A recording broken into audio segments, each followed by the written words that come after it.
प्रयागराज जा रही दो ट्रेनें नई दिल्ली से निकलनी थी। प्लेटफार्म नंबर 13 और 14 में अचानक भगदड़ मची और भगदड़ के बाद 17 मौतें हो गईं।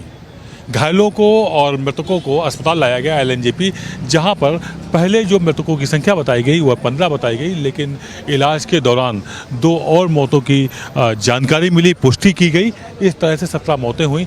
अभी भी यहां पर अंदर 3 बहुत ही क्रिटिकल मरीजों का इलाज चल रहा है, जो इस भगदड़ में दम घुटने की वजह से घायल हुए हैं। उसमें डॉक्टरों का पूरा पैनल लगातार इस बात के लिए जूझ रहा है किसी भी सूरत में इन मौतों के आंकड़े को 17 पर ही रोक दिया जाए, और जो गंभीर रूप से घायल हैं उनको 1-2 दिन इलाज देने के बाद ही डिस्चार्ज किया जाएगा।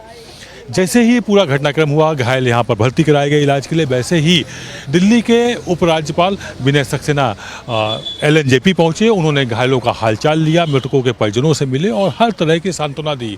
प्रधानमंत्री से लेकर गृह मंत्री, रक्षा मंत्री, सभी ने सोशल मीडिया एक्स हैंडल पर अपनी शोक संवेदनाएं व्यक्त की। इसके अलावा कार्यवाहक मुख्यमंत्री अतिथि भी मौके पर पहुंची। क्षेत्रीय विधायक आले इकबाल और चांदनी चौक के विधायक भी यहाँ मौके पर पहुंचे। इसके अलावा भाजपा प्रदेश अध्यक्ष वीरेंद्र सचदेवा भी घायलों से मिले, आकर के मृतकों के परिजनों से मिले, और लगातार यहाँ पर एम्बुलेंस रेलवे स्टेशन से मरीजों को लाने का काम करती रही हैं। के लिए एक अलग से टीम गठित कर दी गई, जो प्रायोरिटी के साथ मृतकों का पोस्टमार्टम करेंगे। इसके अलावा घायलों का जो इलाज है वो प्रायोरिटी पर बहुत अच्छे से किया जाता रहेगा।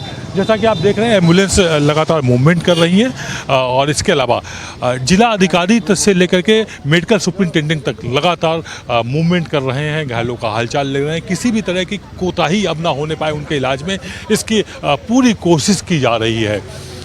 2 ऐसे लावारिस लाशें हैं जिनके परिजनों का पता लगाया जा रहा है कि उनके वारिस कौन है, उनका पता क्या है, उनका नाम क्या है, ताकि उनको सूचना दी जा सके और उनके परिजन आकर के उन सबों को ले सकें।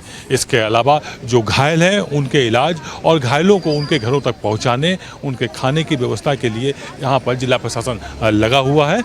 अब जबकि ये हादसा हो चुका है तो उसके बाद पूरी मुस्तैदी रेलवे स्टेशन में भी की गई है। वहाँ पर उच्च अधिकारी पहुँच गए, एनडीआरएफ की टीम भी पहुँची हुई थी, लेकिन उनके पहुँचने में इतनी देरी हो गई कि 17 मौतें हो गई। यदि समय रहते रेलवे प्रशासन जाग जाता तो इस हादसे को टाला जा सकता था। शाम 6 बजे से ही भीड़ बढ़ने लगी थी, यात्रियों की संख्या बहुत ज़्यादा होने लगी थी।